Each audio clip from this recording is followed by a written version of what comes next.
Carolina, Dr. Murphy for 5 minutes. Thank you, Madam Chairman, and thank you guys for coming today. I live over in the east, and we have those little whirly storms a little bit more over in our neck of the woods than they do in the west. And actually, I went in a helicopter and surveyed the damage with Senators Tillis and Budd just 3 days afterwards, and it was cataclysmic. So how you guys got anything done is a testament to hard work. You know, I hear constantly now, it's the cry of the federal government's not paying enough.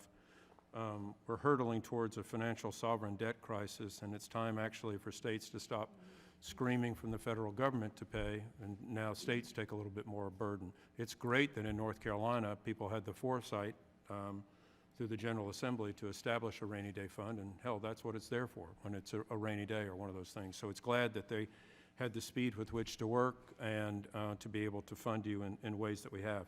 If there are discrepancies as we move forward, it's time for the state to step up. We can't we can't bankrupt the country because we have things that need to be funded when states can do these also. Just to kind of follow up with this, with what you guys are going through, I believe you really did a very Herculean job in pulling this off.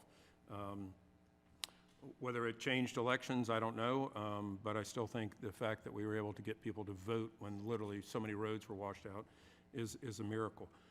Mr. Eggers, let me just ask a couple questions of you.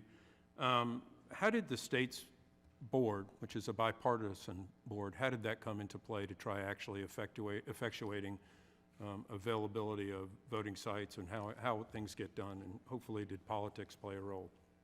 Yes, sir. I'm very proud of the work my colleagues and I were able to do related to tailoring what was needed for emergency relief to a bipartisan nature so that we could target those items that could address necessary changes, such as relocating polling places if the site or building had been destroyed or washed away, while not taking steps that would try and give partisan advantage to either side.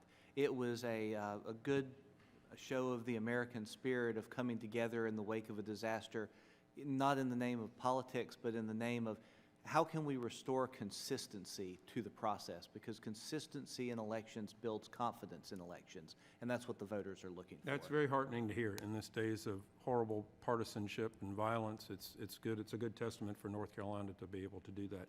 If you had to give a percentage of people that you did not feel had access to be able to vote merely because of the storm, could you postulate on what that might be?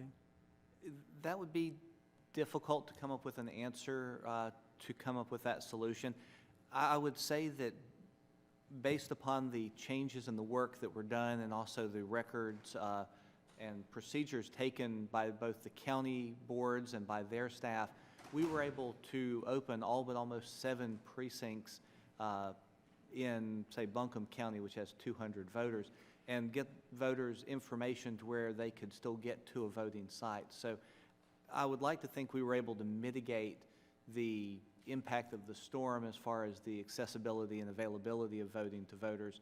And I'm not aware of any voters who stated that they were unable to vote in the most recent presidential election. Again, testament to a good bipartisan nature in North Carolina, so hats off to you guys. Just one other question, and then I'll shut up. The state board allows the local boards to have some flexibility in what they do. Was that good, bad, indifferent? How well did that play into this situation?